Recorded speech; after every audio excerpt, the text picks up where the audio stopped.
Os trotes entre estudantes continuam violentos e impunes.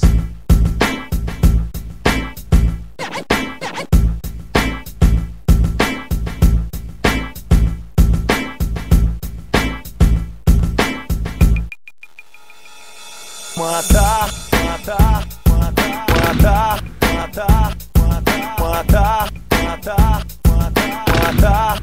10 anos atrás, o estudante Edson Suê morria na Faculdade de Medicina da Universidade de São Paulo.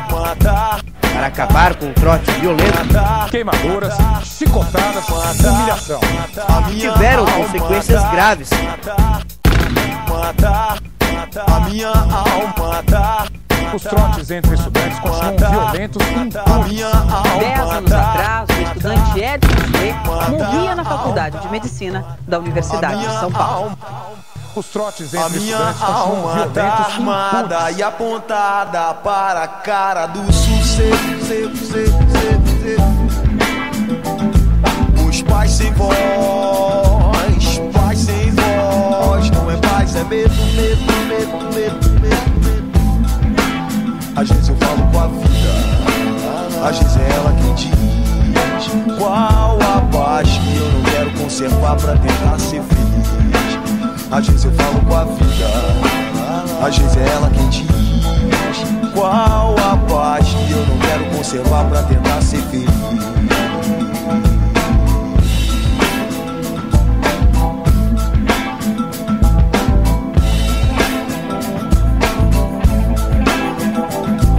A minha alma tá armada e apontada para a cara do sucesso.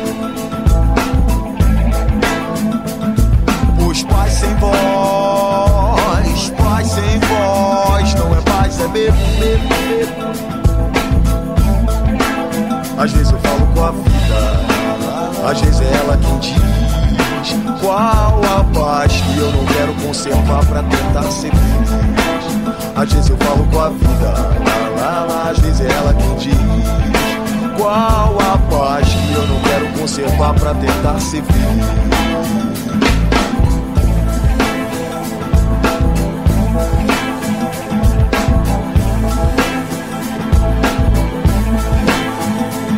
As grades do condomínio são pra trazer proteção,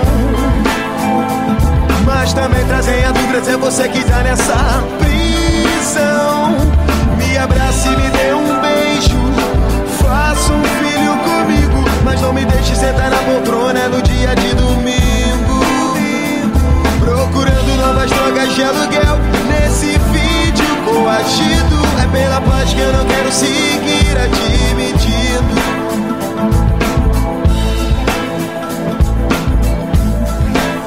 Às vezes eu falo com a vida, às vezes é ela quem diz qual a paz que eu não quero conservar pra tentar ser feliz. Às vezes eu falo com a vida, às vezes é ela quem diz qual a paz que eu não quero conservar pra tentar ser feliz. As grades do condomínio são pra trazer proteção, mas também trazem a dúvida se é você que tá nessa prisão. Me abrace e me dê um beijo, faça um filho comigo, mas não me deixe sentar na poltrona no dia de domingo, procurando novas drogas de aluguel nesse vídeo coagido. É pela paz que eu não quero seguir adiante.